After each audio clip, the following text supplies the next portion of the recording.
Hello दोस्तों, आज हमारा का नेक्स्ट लेक्चर है और आज हम स्टार्ट करेंगे सेक्शन 145 से। यहाँ से हमारा एक बीएसए का एक अलग क्लॉज चलता है और मेंस के पर्सपेक्टिव से अलग क्वेश्चन बनते हैं, जिसमें एक क्वेश्चन तो ये बनता है कि जो क्रॉस एग्जामिनेशन में विटनेस से कौन से क्वेश्चन ऐसे पूछे जा सकते हैं, ठीक है, मेंस में। और दूसरा जो बनता है क्वेश्चन मेंस का, वो ये बनता है कि क्रॉस एग्जामिनेशन में विटनेस से कौन से क्वेश्चन नहीं पूछे जा सकते हैं। तो यहीं से हमारा क्लॉज शुरू होता है। तो इसमें जो दो तरह के क्वेश्चन यहाँ पर बनते हैं, उनमें कौन कौन सी सेक्शन आपको लिखनी है, ये ध्यान रखना है, ठीक है।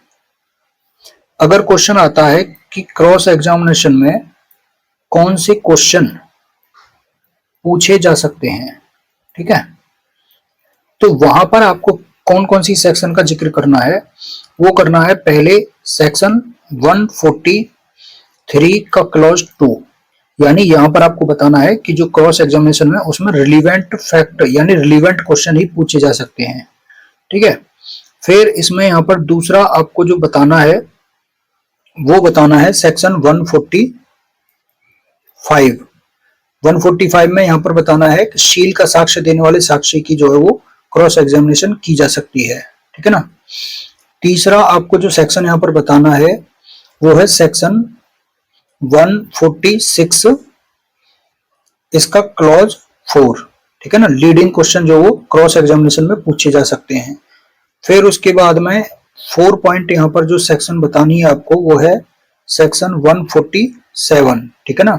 साक्षी से जो भी रिटन सब्जेक्ट है, जो भी मतलब रिटन में कर दिया गया है, लिख दिया गया है लेखबद्ध विषय के बारे में, उससे क्वेश्चन पूछा जा सकता है।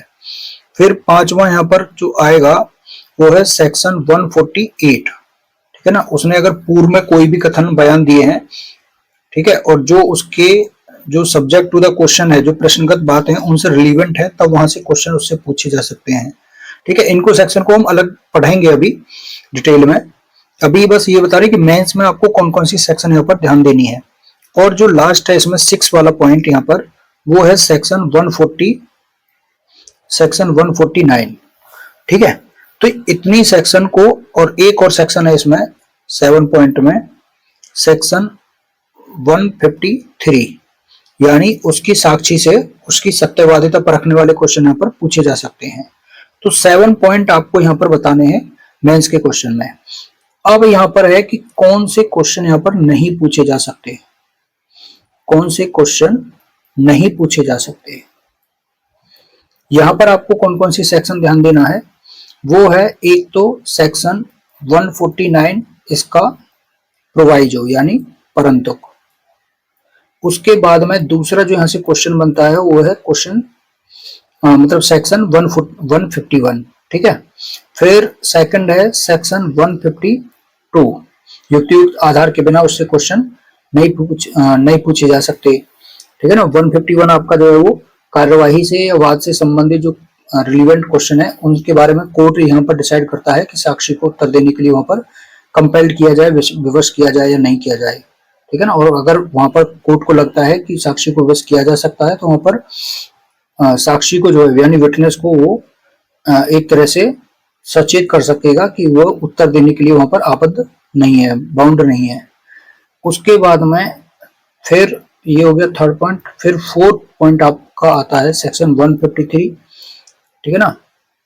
अगर जो रीजनेबल ग्राउंड है उनके बिना क्वेश्चन पूछता है, तो फिर वहां पर मतलब हाई कोर्ट को या फिर अन्य अथॉरिटी को वहां पर जो है वो रिपोर्ट भेजी जाती है, ठीक है। फिर उसके बाद में 5 है सेक्शन 154, ठीक है ना। इंडिसेंट क्वेश्चन जो है वहां पर नहीं पूछे जा सकते।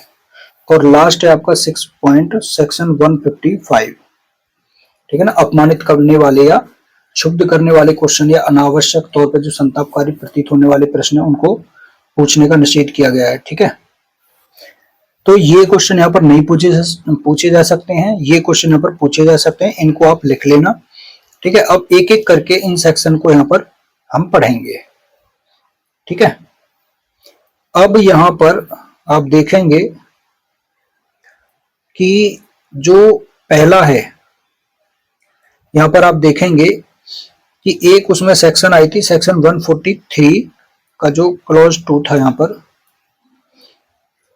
ये वाला कौन से क्वेश्चन पूछे जा सकते हैं। तो यहाँ पर आप देखिए कि मुख्य परीक्षा और प्रति परीक्षा सुसंगत तथ्यों से संबंधित होनी चाहिए। तो इसका मतलब ये है कि जो क्वेश्चन है वहां पर वो रिलीवेंट क्वेश्चन वहां पर पूछे जा सकते हैं। ठीक है, इतना यहाँ से काम का था। उसके बाद में ये हम पढ़ चुके थे और यहाँ पर बात आती है सेक्शन 145। सेक्शन 145 कहती है कि witness to character may be cross examine and re examine, यानी जो सील का साक्ष्य है देने वाले साक्षियों की, यानी करेक्टर का जो साक्ष्य देने वाले विटनेस हैं उनकी क्रॉस एग्जामिनेशन भी की जा सकती है, उनकी री एग्जामिनेशन भी की जा सकती है। ठीक है, उसके बाद में नेक्स्ट जो यहां से आता है ये क्वेश्चन, ये सेक्शन आपका अलग से है, लीडिंग क्वेश्चन। ठीक है, सूचक प्रश्न, ये आप, और ये जो सेक्शन थी आपकी ये, और इसमें सेक्शन 145, ये आपकी 140 सेक्शन इंडियन एविडेंस एक्ट से रिलेटेड है। ठीक है, और जो 146 सेक्शन है ये आपकी 141 सेक्शन से कोरिलेट करती है, इंडियन एविडेंस एक्ट 1872 वाले से। तो यहाँ पर एक पॉइंट है कि लीडिंग क्वेश्चन क्या होते हैं।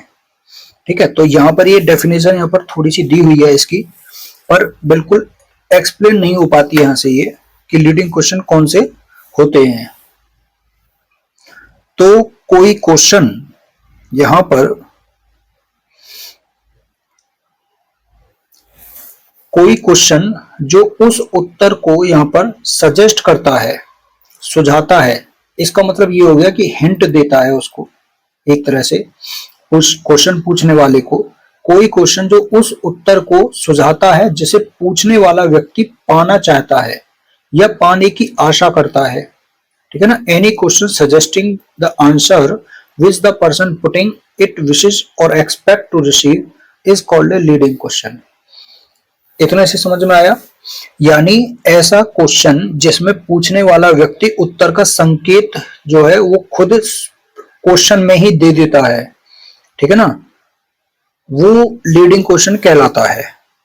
ठीक है ना, यानी अगर वो ये कहे कि क्या यह सही है कि एक्यूज ने 5 बजे चोरी की थी, तो वो पूछने वाला व्यक्ति जो पाने की जो इच्छा रख रहा है, यहाँ पर पाना चाहता है, पाने की आशा कर रहा है, वो यही चाह रहा है यहाँ पर कि उसका आंसर आएगा हाँ जी या नहीं जी। ठीक है ना, तो इसका मतलब ये हो गया कि इसके जो लीडिंग क्वेश्चन के जो आंसर होते हैं वो हाँ या नहीं में ज्यादा आते हैं। ठीक है ना, तो यहां पर आप देखेंगे लीडिंग क्वेश्चन को तो अब डेफिनेशन समझ में आएगी कि कोई भी क्वेश्चन जो उस उत्तर को सुझाता है जिसे पूछने वाला व्यक्ति पाना चाहता है, पाने की आशा करता है, वो लीडिंग क्वेश्चन कहलाता है। ठीक है, यानी अगर इसके एग्जाम्पल की बात करें, यहां पर लीडिंग क्वेश्चन के एग्जाम्पल की अगर बात करें, जैसे क्वेश्चन उसने पूछा पार्टीज ने कि क्या यह सही है कि आपने घटना को अपनी आंखों से देखा था, है ना। दूसरा, क्या आप उस समय घटना स्थल पर मौजूद थे, हाँ नहीं। आरोपी ने आपको धमकी दी थी, सही कह रहा हूं। घटना रात 10 बजे हुई थी, क्या ये सही है। आपने पुलिस को बयान दिया था, ठीक है। आप अभियुक्त को पहले से जानते थे, क्या ये सही है। झगड़ा पहले आरोपी ने शुरू किया था, क्या ये सच है। आपने हस्ताक्षर अपने सामने किए थे, सही बात है। घटना के समय वहां पर्याप्त रोशनी थी, क्या ये सही है। आरोपी के हाथ में चाकू था, क्या ये बात सही है।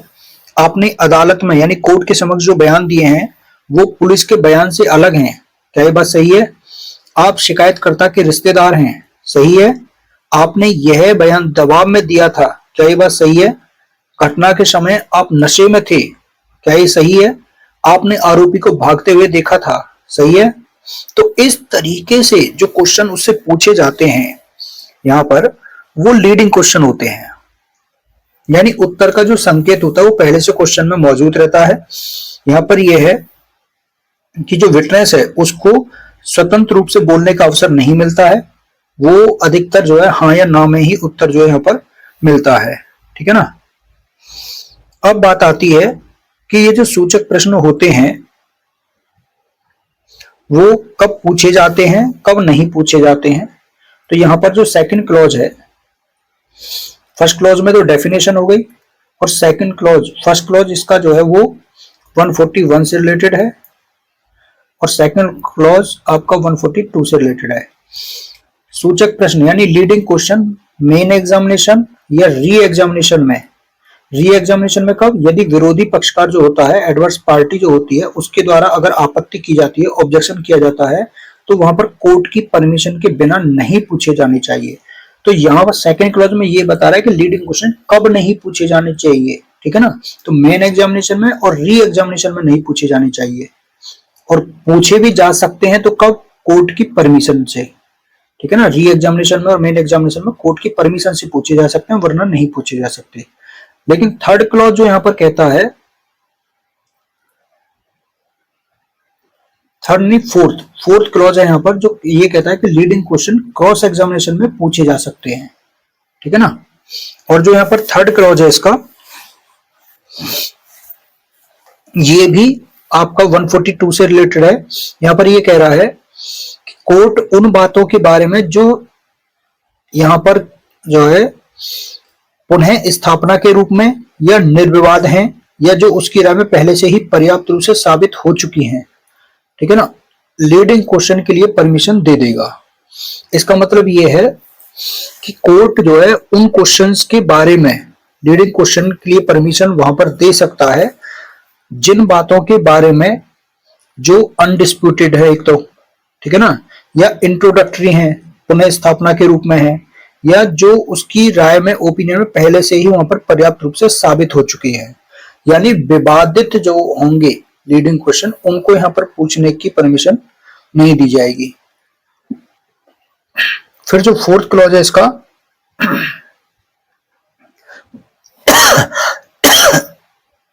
वन 143 जो सेक्शन है इसकी, इंडियन एविडेंस एक्ट की, उससे रिलेटेड है ये, ठीक है ना, कि लीडिंग क्वेश्चन क्रॉस एग्जामिनेशन में पूछे जा सकते हैं।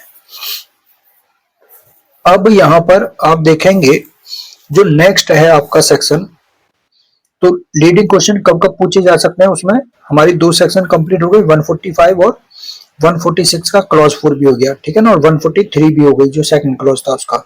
अब है 147। 147 ये कह रहा है कि ऐसे मैटर जो इन राइटिंग है उनके संबंध में एविडेंस कैसे दिया जाएगा। तो कोई विटनेस है जिसको, जो अंडर ट्रायल है, ठीक है ना, अंडर एग्जामिनेशन है वो, और उस साक्षी से ये पूछा जा सकता है कि क्या कोई कॉन्ट्रैक्ट, अनुदान यानी ग्रांट, या संपत्ति का अन्य व्यय यानी डिस्पोजिशन ऑफ प्रॉपर्टी, ठीक है ना, जिसके बारे में वो एविडेंस वहां पर दे रहा है, उस साक्षी से जिसके बारे में एविडेंस दे रहा है उसका किसी दस्तावेज में वो अंतर्विष्ट नहीं था। यानी उस साक्षी से ये पूछा जा सकता है कि क्या कोई संविदा, अनुदान या संपत्ति के अन्य व्ययन, क्या कोई संविदा, अनुदान या संपत्ति का अन्य व्ययन किसी डॉक्यूमेंट में था या नहीं था। यानी मान के चलो, इसका सीधा सीधा सिंपल ये है कि आपने कोई कॉन्ट्रैक्ट किया और वो कॉन्ट्रैक्ट रिटन में है, और उस रिटर्न में कौन कौन सी बातें उस कॉन्ट्रैक्ट से रिलेटेड लिखी हुई हैं, ठीक है ना, उनके बारे में उससे क्वेश्चन पूछा जाएगा कि क्या ये बात आपके कॉन्ट्रैक्ट में थी या नहीं थी। और यदि वो कहता है कि वह था, यानी उस डॉक्यूमेंट में वो बातें थी, या फिर यदि वह ऐसे डॉक्यूमेंट की कंटेंट के बारे में कोई कथन करने ही वाला है जिसे कोर्ट की ओपिनियन में वहां पर पेश किया जाना चाहिए, तो फिर एडवर्स पार्टी जो है वहां पर आपत्ति कर सकती है कि ऐसा एविडेंस तब तक नहीं दिया जाएगा जब तक कि ऐसा डॉक्यूमेंट पेश नहीं कर दिया जाता, या जब तक वे फैक्ट साबित नहीं कर दिए जाते। कौन से फैक्ट? जो उस पक्षकार को जिसने साक्षी को बुलाया है उसका सेकेंडरी एविडेंस देने का उसको हकदार बना देते हैं। सिंपली यहां पर ये कह रहा है कि जब आप कोई कॉन्ट्रैक्ट हुआ है, ठीक है, और कॉन्ट्रैक्ट होने पर उसमें कोई माल जो बेचना था, ठीक है ना, या मकान किराए पर लेना था कोई, ठीक है, तो उसमें ये बात, तो वो कॉन्ट्रैक्ट से रिलेटेड उसकी कंटेंट जो उसके बारे में पूछ सकता है कि क्या ये बातें उस डॉक्यूमेंट में आपके कॉन्ट्रैक्ट में थी या नहीं थी। अब वो कोई जवाब दे इससे पहले उस डॉक्यूमेंट को, यानी जो कॉन्ट्रैक्ट से रिलेटेड एग्रीमेंट जो है, उस डॉक्यूमेंट को वहां पर पेश किया जाएगा, ठीक है। और अगर वो डॉक्यूमेंट नहीं है, मतलब एडवर्स पार्टी वो इस पे ऑब्जेक्शन उठाएगी कि पहले उस डॉक्यूमेंट को पेश करो, ठीक है ना, तो कोर्ट उस डॉक्यूमेंट को पेश करवाएगा। अगर वो डॉक्यूमेंट नहीं है तो फिर उसकी जगह पे सेकेंडरी एविडेंस जो है वो पेश किया जा सकता है, और सेकेंडरी एविडेंस तभी पेश किया जा सकता है जब वो सेकेंडरी एविडेंस की जो कंडीशन दी हुई है उसके अकॉर्डिंग, ठीक है ना। तो ये बात यहां पर कही गई है। अब यहां पर एक बात और है जो एक्सप्लेनेशन कह रही है कि कोई विटनेस है वो उन स्टेटमेंट के बारे में जो उस डॉक्यूमेंट की कंटेंट के बारे में अन्य व्यक्तियों के द्वारा कही गई हैं, उनका मौखिक साक्ष्य दे सकता है। वहां सेकेंडरी एविडेंस की या उस डॉक्यूमेंट को पेश करने की जरूरत नहीं है। जो अन्य व्यक्तियों के द्वारा कही गई बातें हैं उस डॉक्यूमेंट में, उनके बारे में वो वहां पर ओरल एविडेंस वहां पर दे सकता है। और वो बातें जो हैं वो अपने आप में वहां पर रिलीवेंट फैक्ट होनी चाहिए, ठीक है ना। जैसे यहाँ पर इलस्ट्रेशन भी दे रखा है कि क्वेश्चन ये है कि क्या ए ने बी पर असॉल्ट किया है, ठीक है। अब सी यहाँ पर क्या करता है, अभिसाक्ष्य देता है यानी डिपोज करता है कि उसने ए को डी से ये कहते हुए सुना था। ये थर्ड पर्सन हो गया, ठीक है ना। ए ने बी पर हमला किया है, सी यहाँ पर जो है डिपोज कर रहा है कि उसने ए को मतलब ए ने हमला किया जिसने बी पर, तो ए को डी से चौथे व्यक्ति से ये कहते हुए सुना कि बी ने मुझे एक पत्र लिखा था जिसमें मुझ पर चोरी का आरोप लगाया गया था और मैं अब उससे क्या करूंगा, बदला लूंगा, रिवेंज लूंगा। अब ये कथन हमले के लिए ए का इंटेंशन दर्शाने के लिए यहाँ पर क्या है, रिलीवेंट है, और इसका एविडेंस यहाँ पर दिया जा सकता है, चाहे वो लेटर यानी पत्र के बारे में कोई अन्य साक्ष्य ना भी दिया गया हो, ठीक है। तो ये जो एक्सप्लेनेशन है उससे रिलेटेड ये बात है यहाँ पर, ठीक है। अब आपका जो नेक्स्ट है यहाँ पर सेक्शन 148, सेक्शन 148 जो कि आपकी 145 से रिलेटेड है। सेक्शन 148 सेक्शन 145 से रिलेटेड है। यहां पर ये बात कह रहा है कि वो पूर्व लेखबद्ध कथनों के बारे में क्रॉस एग्जामिनेशन, यानी cross examination as to previous statements in writing, यानी पहले कोई बात वो लेखबद्ध कर दी गई है, ठीक है ना, उसके बारे में उसकी क्रॉस एग्जामिनेशन की जानी है। यानी कोई विटनेस है, उसके जो पहले दिए गए बयान हैं, पहले दी गई गवाही में, उसके बारे में जो उसने गवाही दी है या अपने बयान दिए वो किस रूप में दिए हैं, रिटन में दिए हैं, ठीक है ना, और वो बयान उसने या फिर रिटन में लिख दिए हैं। और जो क्वेश्चन उससे पूछे जाएंगे वो उस प्रश्नगत बातों से क्या है, रिलीवेंट हैं, वो कथन उसके स्टेटमेंट पहले जो लिख दिए गए हैं, ठीक है ना।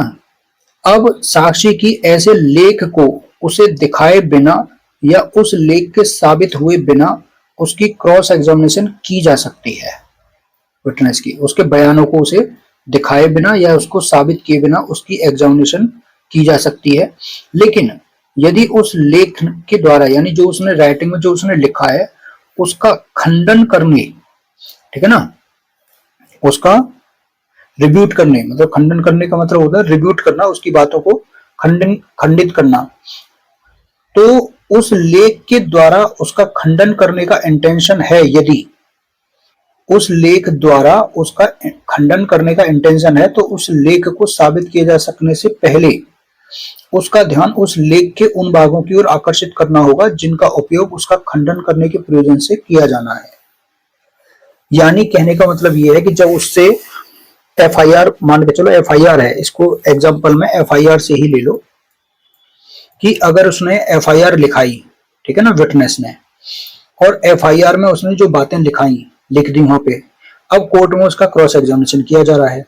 अब उसकी एफआईआर से रिलेटेड जो बातें हैं, क्योंकि वो रिलीवेंट रहेंगी, जो क्वेश्चन उससे पूछे जाएंगे वहां पर एफआईआर से रिलेटेड, एफआईआर में जो घटना बताई है उसने उससे रिलेटेड, ठीक है ना। अब उसको एफआईआर को उसे दिखाए बिना या उसे एफआईआर को साबित किए बिना उसकी क्रॉस एग्जामिनेशन की जा सकती है कि तुमने एफआईआर में क्या क्या बातें लिखवाई हैं, ठीक है। यदि उस एफआईआर के द्वारा, लेख के द्वारा का मतलब उस एफआईआर के द्वारा उसमें जो बातें कही हैं उन बातों का खंडन करने का इंटेंशन है अगर उसका, ठीक है ना, तो फिर उस एफआईआर को साबित करने से पहले उसका ध्यान उस एफआईआर में जो लिखी गई बातें हैं उनकी ओर उसको ध्यान दिलाना पड़ेगा, उसका अटेंशन करना पड़ेगा कि तुमने एफआईआर में तो ये बातें लिखाई थी और अब तुम ये बातें कह रहे हो कोर्ट के सामने, ठीक है ना।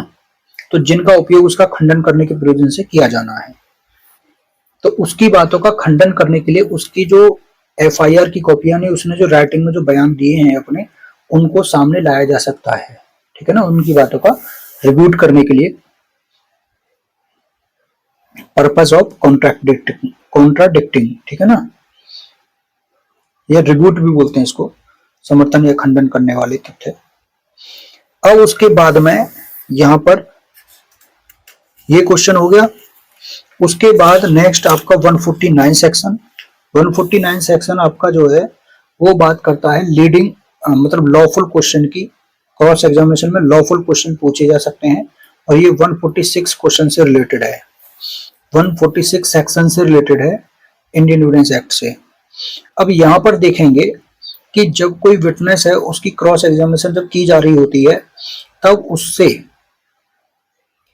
इससे पहले जो क्वेश्चन यहाँ पर बताए गए हैं उनके अतिरिक्त, मतलब ऊपर जो 148 सेक्शन तक यहाँ पर जो बताए गए हैं कि कौन कौन से क्वेश्चन पूछे जा सकते हैं, उनके अलावा उससे ऐसा कोई भी क्वेश्चन यहाँ पर पूछा जा सकता है जिस क्वेश्चन की टेंडेंसी यहाँ पर क्या है, जिस क्वेश्चन की टेंडेंसी उसकी वेरासिटी को परखने की है, टेस्ट करने की है, उसकी सत्यता को, कितना वो सच बोलने वाला है। दूसरा ये पता लगाने की है कि वह कौन है और उसका स्टेटस क्या है, ठीक है ना, पोजीशन इन लाइफ क्या है उसकी। उसके बाद में उससे ऐसा क्वेश्चन भी पूछा जा सकता है जिस क्वेश्चन की टेंडेंसी उसके करेक्टर को यहाँ पर इंजर्ड करके, करेक्टर को इंजर्ड करके उसकी विश्वसनीयता को, है ना, उसकी क्रेडिबिलिटी को, उसकी विश्वसनीयता को यहाँ पर थ्रेट करना, यानी उसको धक्का पहुंचाने की है। और चाहे ऐसे क्वेश्चन का आंसर उसे डायरेक्टली या इनडायरेक्टली अपराध में उसको फंसा सकता है या फंसाने की यहाँ पर टेंडेंसी रखता है, ठीक है ना, या फिर उसे किसी भी पेनल्टी का या फिर फोरफीचर यानी जब्ती के लिए उसको एक्सपोज करना, अनावृत करना मतलब एक्सपोज करता है, या डायरेक्टली या इनडायरेक्टली वह क्वेश्चन उसको एक्सपोज करने की टेंडेंसी उसको क्वेश्चन रखता है। कहने का मतलब ये है कि उससे जो विटनेस होता है उससे इस तरह का भी क्वेश्चन पूछा जा सकता है, भले ही उसके करैक्टर को पे यहाँ पर उंगली उठती है ना, उसको करैक्टर को धक्का पहुंचता है उसके को, और ऐसे क्वेश्चन का आंसर करैक्टर को धक्का पहुंचना है तो मतलब करैक्टर को वहां पर इंजर्ड करके उसकी क्रेडिबिलिटी को यहाँ पर चेक करना है हमें, तो उसकी जो है इमेज को, कहते हैं ना, इमेज को ठेस पहुंची है मेरे को, तो ऐसे क्वेश्चन भी उसको डायरेक्टली इनडायरेक्टली चाहे उसको अपराध में फंसाने की प्रवृत्ति रखता है, या फिर उसे किसी भी पेनल्टी का या फिर फोरफीचर के लिए उसको एक्सपोज करता है ना। तो ये चीजें उससे वहां पर पूछी जा सकती हैं, लेकिन इसमें एक प्रोवाइजो है जो ये कहता है कि क्रॉस एग्जामिनेशन में कौन से क्वेश्चन नहीं पूछे जा सकते हैं। तो यहाँ पर ये प्रोवाइजो ये कहता है कि जो बीएनएस की धाराएं 64, 65, 66, 67, 68, 69, 70 या 71 यानी जो रेप से रिलेटेड यहाँ पर सेक्शन है, ठीक है, जो आईपीसी में 376 से लेके 376 ई तक की जो सेक्शन थी उनसे रिलेटेड, तो यहाँ पर इनके अधीन कोई अपराध किया जाता है, यानी रेप से रिलेटेड जो ऑफेंस है, सेक्सुअल ऑफेंस है, या ऐसे किसी अपराध का कोई अटेम्प्ट होता है, इन सेक्शन से रिलेटेड ऑफेंस का अटेम्प्ट होता है, तो और उससे रिलेटेड ऑफेंस का प्रोसिक्यूशन अगर किया जा रहा है, तो वहां पर अगर कंसेंट का क्वेश्चन है, कंसेंट का क्वेश्चन यहाँ पर जो विवादक है, मतलब यहाँ पर यही प्रश्न महत्वपूर्ण है कि यहाँ पर उसकी जो रेप विक्टिम है उसकी कंसेंट थी या नहीं थी, तो वहां पर विक्टिम की क्रॉस एग्जामिनेशन में उसके साधारण व्यभिचार, है ना, जनरल उसके साधारण व्यभिचार यानी उसके जनरल इमोरल करैक्टर को, या उस विक्टिम के उस व्यक्ति के साथ में पहले से उसके सेक्सुअल जो अनुभव हैं, है ना, सेक्सुअल एक्सपीरियंस वगैरह जो है उसके प्रीवियस, उनके बारे में उसकी कंसेंट या कंसेंट के स्वरूप के लिए एविडेंस देना या क्वेश्चन को पूछने की वहां पर परमिशन नहीं दी जाएगी। कहने का मतलब ये है कि अगर कोई व्यक्ति है और किसी महिला ने यानी रेप विक्टिम है और उसकी कंसेंट के बारे में क्वेश्चन है, मेन कि उसने आरोपी तो जो अभियुक्त है वो तो ये कह रहा है कि इसने कंसेंट दी थी, तो मेन तो कंसेंट का क्वेश्चन आ गया। अब उसकी कंसेंट के बारे में ये नहीं कहा जाएगा कि ये तो ऐसे करेक्टर की है या इसने कंसेंट जो है दी थी या ये कंसेंट देकर ही जो है इसने उसके साथ में भी ऐसे कंसेंट से किया था, है ना। कोई भी इस तरह के क्वेश्चन जो है वहां पर पूछने की परमिशन वहां पर नहीं दी जाएगी, ठीक है ना। उसके बाद में यहां पर नेक्स्ट हम देखेंगे सेक्शन 150। सेक्शन 150 आपका उसमें नहीं आता कि कौन से क्वेश्चन पूछे जा सकते हैं, ये आता है कौन से क्वेश्चन नहीं पूछे जा सकते। तो हम यहां से उस पर चल रहे हैं 149 सेक्शन से कि कौन से क्वेश्चन नहीं पूछे जा सकते हैं, ठीक है।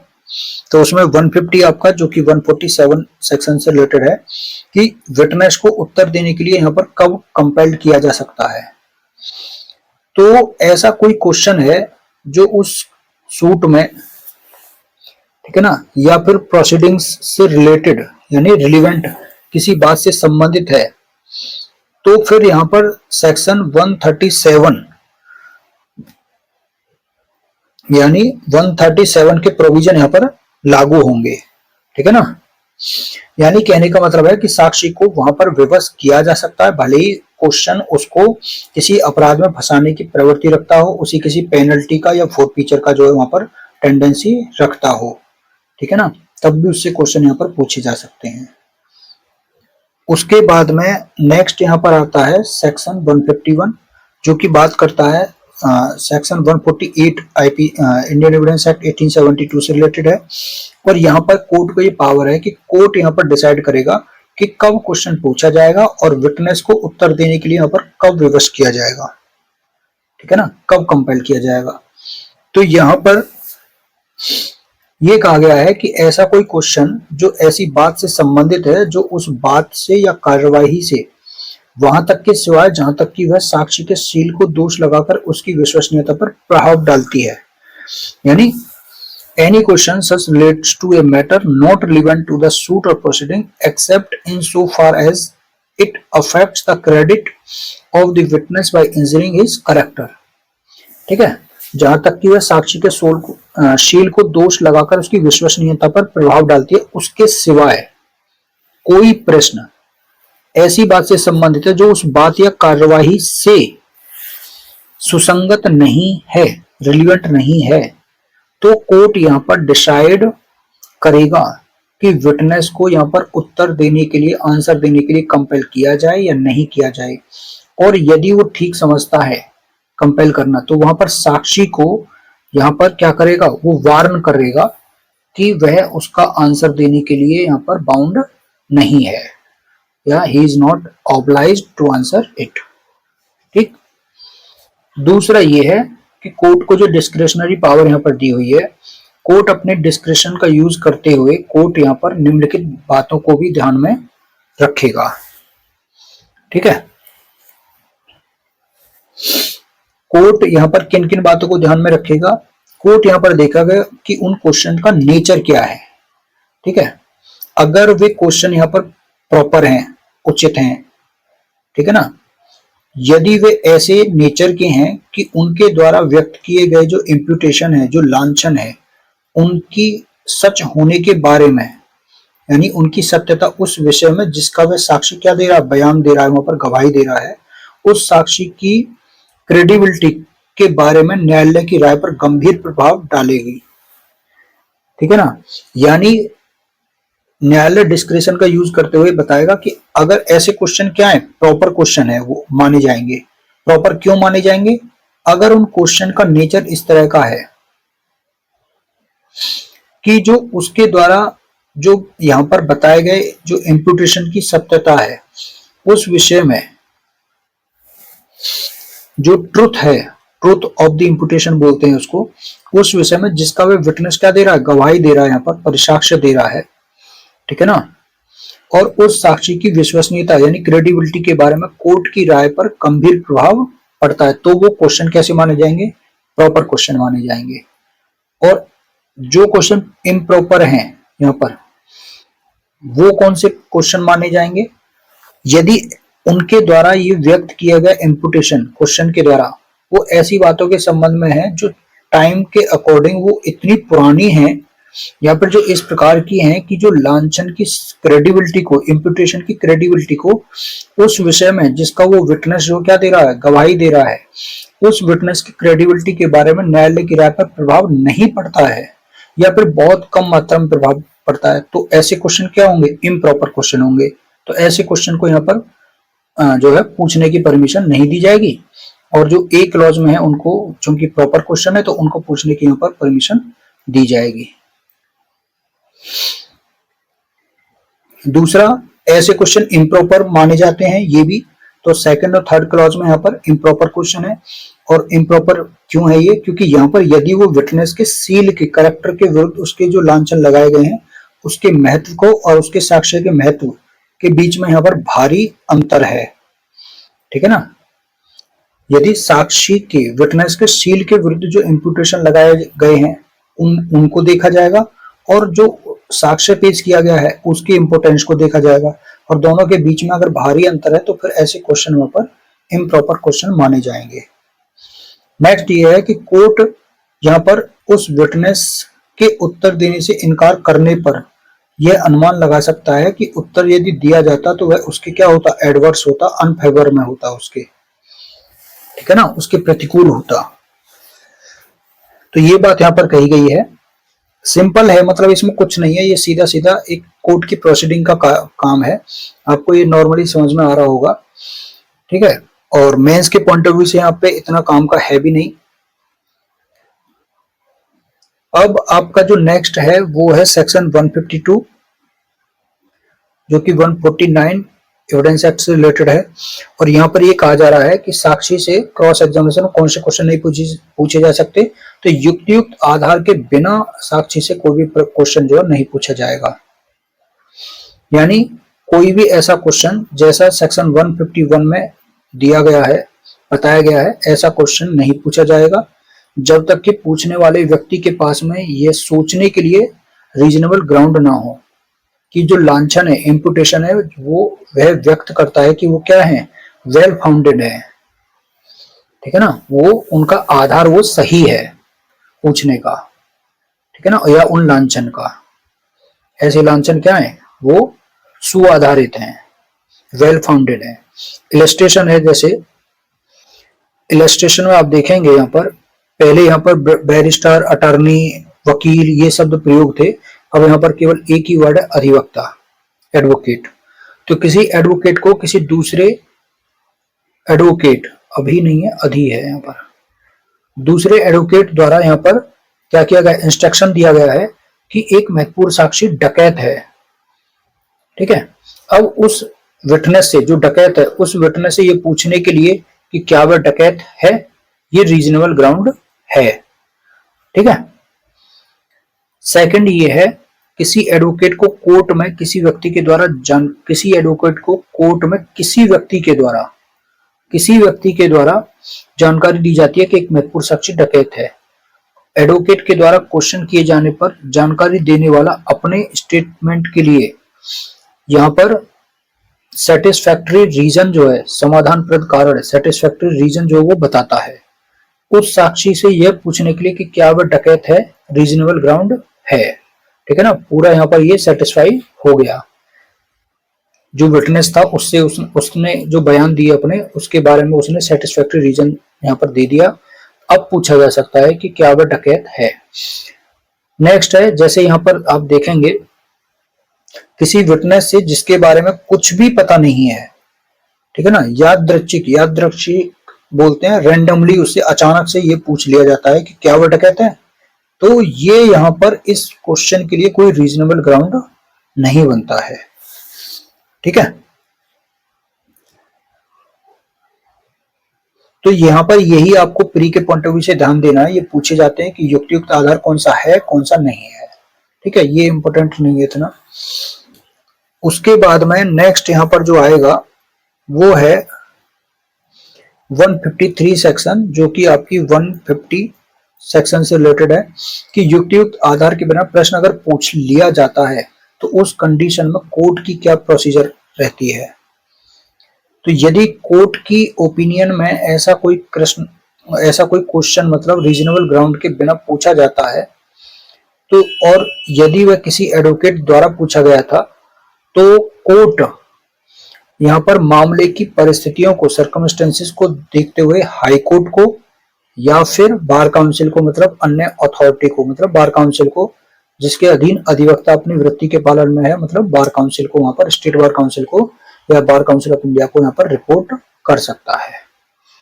ठीक है, उसके बाद में नेक्स्ट है यहाँ पर सेक्शन 154, जो कि आपका 151 सेक्शन से रिलेटेड है इंडियन एविडेंस एक्ट से। यहाँ पर ये कह रहा है कि इंडिसेंट क्वेश्चन और स्कैंडलस क्वेश्चन जो हैं, कलंकात्मक प्रश्न, वो नहीं पूछे जा सकते। ठीक है, यानी कोर्ट किन्हीं क्वेश्चंस को या तो यहाँ पर इंक्वायरी का, जिन्हें वह इंडिसेंट या स्कैंडलस समझता है, कलंकात्मक क्वेश्चन या अशिष्ट क्वेश्चन, अभद्र क्वेश्चन, मतलब जो है वो, चाहे ऐसे क्वेश्चन या चाहे ऐसी इंक्वायरी कोर्ट के सामने प्रश्नों को कुछ प्रभावित करने की उनकी टेंडेंसी है या नहीं है, तब भी उनको क्या करेगा, प्रोहिबिटेड करेगा कोर्ट।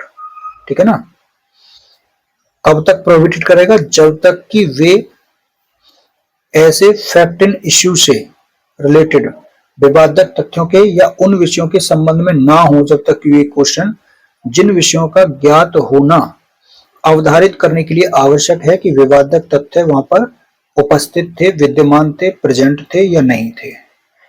अगर उनसे ये बात पता चलती है फैक्ट इन इश्यू के बारे में तो बताएगा, नहीं तो तब तक वो परमिशन यहाँ पर नहीं देगा। ठीक है, उसके बाद में यहाँ पर नेक्स्ट है आपका 155, जो कि 152 सेक्शन से रिलेटेड है कि यहाँ पर जो इंसल्ट करने वाले या एनॉय यानी क्षुब्ध करने वाले या परेशान करने वाले जो क्वेश्चन हैं वो नहीं पूछे जा सकते। ठीक है, यानी कोर्ट जो क्या करेगा, ऐसे क्वेश्चन को प्रोहिबिटेड करेगा पूछना जो जिनसे ये लगता है, अपीयर होता है, दिखाई देता है, प्रतीत होता है कि वे कैसे हैं, इंसल्ट करने वाले या एनॉय करने के लिए वो इंटेंडेड हैं। ठीक है ना, या फिर जो अपने आप में ही उचित हैं, तब भी कोर्ट को भले ही कोर्ट को ऐसा लगता है कि वे अनावश्यक रूप से आपत्तिजनक है, ऑफेंसिव इन फॉर्म है। ठीक है ना, तो यहां पर कोर्ट ऐसे क्वेश्चन को क्या करेगा, प्रोहिबिटेड करेगा, फॉरबिड करेगा, उसको मना करेगा पूछने के लिए। कैसे, जो असॉल्ट मतलब वो क्या करने वाले हैं, एनॉय करने वाले हैं या इंसल्ट करने वाले हैं। ठीक है ना, उसके बाद में नेक्स्ट है 156 जो कि आपका 153 सेक्शन से कोरिलेट करता है। यहां पर यह है कि सत्यवादिता परखने के प्रश्नों के उत्तर का खंडन करने के लिए साक्ष्य का अपवर्जन यहां पर किया जाता है। यानी कोई क्वेश्चन जो किसी की वेरासिटी को टेस्ट करता है, उसकी सत्यवादिता को परखता है कितना सच बोलने वाला है, तो उसकी सत्यवादिता परखने वाले जो क्वेश्चन है उनके उत्तर वो दे देता है। अब उन उत्तर का खंडन करना है। ठीक है ना, उनके कंट्राडिक्शन में कोई एविडेंस अगर पेश किया जाता है तो उसको एक्सक्लूड किया जाएगा, उसको अपवर्जित कर दिया जाएगा, उसको इनकार कर दिया जाएगा, मना कर दिया जाएगा पेश करने से। ठीक है ना, यानी कोई विटनेस है, उससे कोई ऐसा प्रश्न पूछा गया जो केवल जांच से केवल वहीं तक सुसंगत है, रिलीवेंट है, जहां तक कि वह उसके करैक्टर को इंजर करके उसकी क्रेडिबिलिटी को क्या कर रहा है, थ्रेट कर रहा है, धक्का पहुंचाने की वहां पर टेंडेंसी वो रख रहा है क्वेश्चन। ठीक है ना, शेक हिज क्रेडिट, और उसने उसका उत्तर दे भी दिया है, तब उसका यहाँ पर कंट्राडिक्शन करने के लिए या कहें रिब्यूट करने के लिए, खंडन करने के लिए यहाँ पर कोई भी एविडेंस नहीं दिया जाएगा। बस ये है कि वो विटनेस झूठ नहीं बोलना चाहिए, ठीक है ना, वो अपना गलत उत्तर वहां पर देता है तो बाद में उस पर क्या किया जाएगा, फॉल्स एविडेंस देने का वहां पर उस पर चार्ज लगाया जा सकता है। ठीक है, अब यहाँ पर इसके एक्सप्लेनेशन है कि सत्यवादिता परखने के प्रश्नों का उत्तर अगर वो देता है और फिर भी उसका खंडन करने के लिए यहाँ पर जो एविडेंस है वो पेश किया जा सकता है कि नहीं किया जा सकता है, तो उसके एक्सेप्शन है यहाँ पर दो। पहला एक्सेप्शन क्या है, पहला एक्सेप्शन यहाँ पर यह है कि यदि किसी विटनेस से ये पूछा जाता है कि क्या वह पहले किसी अपराध के लिए यहाँ पर जो है कन्विक्ट हुआ था या नहीं हुआ था, और वो इनकार कर देता है, और अगर वो वास्तव में वहां पर कन्विक्ट हुआ है किसी अपराध के लिए, तब वहां उसकी बात का खंडन करने के लिए, क्योंकि उसने इनकार किया है तो उसकी बात का खंडन करने के लिए यहाँ पर एविडेंस दिया जा सकता है उसकी प्री कन्विक्शन के लिए, प्रीवियस जो कन्विक्शन है उसका। ठीक है, तो प्रीवियस कन्विक्शन का एविडेंस यहाँ पर दिया जा सकता है। एक्सेप्शन 2 यहाँ पर ये कह रहा है कि यदि कोई विटनेस है और उस विटनेस से उसकी जो है पक्षपात जो वो करता है, यानी उसकी निष्पक्षता पर, यानी उसकी जो इम्पार्शियलिटी है उस पर क्या करना है, दोषारोपण करना, यानी इम्पीचमेंट करने की उस टेंडेंसी रखने वाला कोई क्वेश्चन अगर उससे पूछा जाता है और वह सुझाए हुए फैक्ट को इनकार करते हुए उसका उत्तर देता है, ठीक है, तो यहाँ पर उसका क्या किया जा सकता है, कंट्राडिक्ट किया जा सकता है, उसका रिब्यूट किया जा सकता है, उसका खंडन किया जा सकता है। ठीक है, यानी कहने का मतलब यहाँ पर यह है कि वो किसी सीधे सीधे क्वेश्चन का जवाब ना दे करके, और वो क्या कर रहा है, वो किसी एक पार्टी का वहां पर पक्ष ले रहा है और उसको जबरदस्ती किसी दूसरे व्यक्ति को यहाँ पर फंसा रहा है। तो अब उससे क्वेश्चन पूछा जा रहा है, ठीक है, तो उसको जवाब देना चाहिए था सीधा सीधा सुझाए हुए तथ्यों को, अब वो इनकार कर रहा है, ठीक है ना, इनकार करते हुए उसका उत्तर दे रहा है, जबकि वो फैक्ट क्या है वहां पर उसके अकॉर्डिंग, एडवोकेट के अकॉर्डिंग वो सही होंगे, और उसके अपोजिट में उत्तर दे रहा है यहाँ पर, ठीक है ना, इम्पार्शियल हो रहा है वो, तो फिर उसकी बातों का खंडन करने के लिए यहाँ पर एविडेंस दिया जा सकता है, उसकी सत्यवादिता परखने के लिए, क्योंकि वो फाल्स एविडेंस दे रहा है ना यहाँ पे।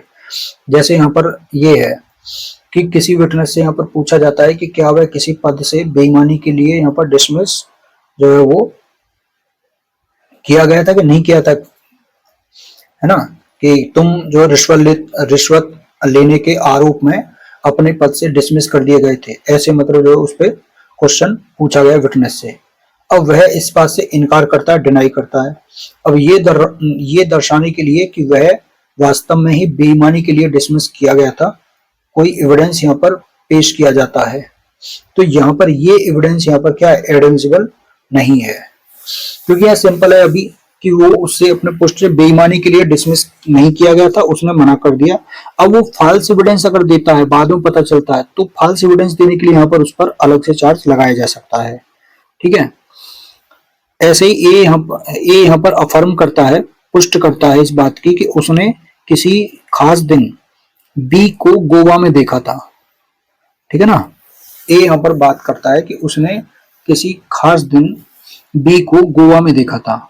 अब ए से पूछा जाता है कि क्या वह स्वयं उस दिन वाराणसी में नहीं था, तुम गोवा में कहां से देख ली उसे, तो वह इससे इनकार करता है कि नहीं, मैं वाराणसी में नहीं था, मैं गोवा में ही था। अब ये दर्शाने के लिए कि ए उस दिन वाराणसी में था, साक्ष्य यहाँ पर पेश किया जाता है, तो ये साक्ष्य ग्राह्य है, वो इस नाते नहीं है कि ए का एक फैक्ट के बारे में वो रिब्यूट करता है, कंट्राडिक्ट करता है, जो उसकी विश्वसनीयता पर प्रभाव डालता है, बल्कि ये इस नाते यहाँ पर एडमिसिबल है कि वह इस अविकथित तथ्य का खंडन करता है कि बी प्रश्नगत दिन गोवा में देखा गया था। ठीक है ना, वह इस बात का खंडन करता है कि बी प्रश्नगत दिन गोवा में देखा गया था। इनमें से प्रत्येक मामले में साक्षी पर यदि उसका इनकार करना झूठा पाया जाता है, तो फिर वहां पर उसके फॉल्स एविडेंस देने के लिए उसके ऊपर चार्ज लगाया जा सकता है। भाई इससे विटनेस को तो नहीं, उसके एविडेंस के लिए वहां पर क्या है कि उसने बी को गोवा में देखा, ठीक है ना, तो बी के लिए यहाँ पर ये प्रूव हो रहा है कि हाँ वो गोवा में देखा गया था। ठीक है, ऐसे ही यहाँ पर ये है कि ए से पूछा जाता है कि क्या उसके फैमिली के और बी के जिसके विरुद्ध वो एविडेंस दे रहा है उसकी फैमिली में दुश्मनी नहीं चल रही है। वो इस बात से इनकार कर देता है कि नहीं, हमारे में कोई दुश्मनी नहीं चल रही है। ठीक है, उसका खंडन इस आधार पर किया जा सकता है कि ये क्वेश्चन उसकी इम्पार्शियलिटी पर जो है क्या कर रहा है, इम्पीच कर रहा है, इम्पीच करने की टेंडेंसी यहाँ पर रख रहा है। ठीक है, तो ये यहाँ पर जो है प्री के पॉइंट ऑफ व्यू से यहाँ पर ये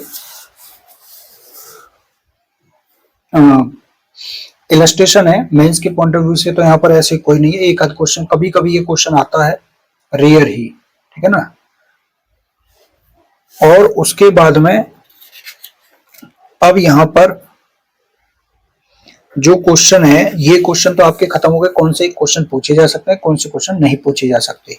ठीक है, अब यहाँ से एक अलग जो है वो चलता है क्लॉज। ठीक है, एक हॉस्टाइल विटनेस का यहाँ से वो आता है, पक्षद्रोही साक्षी।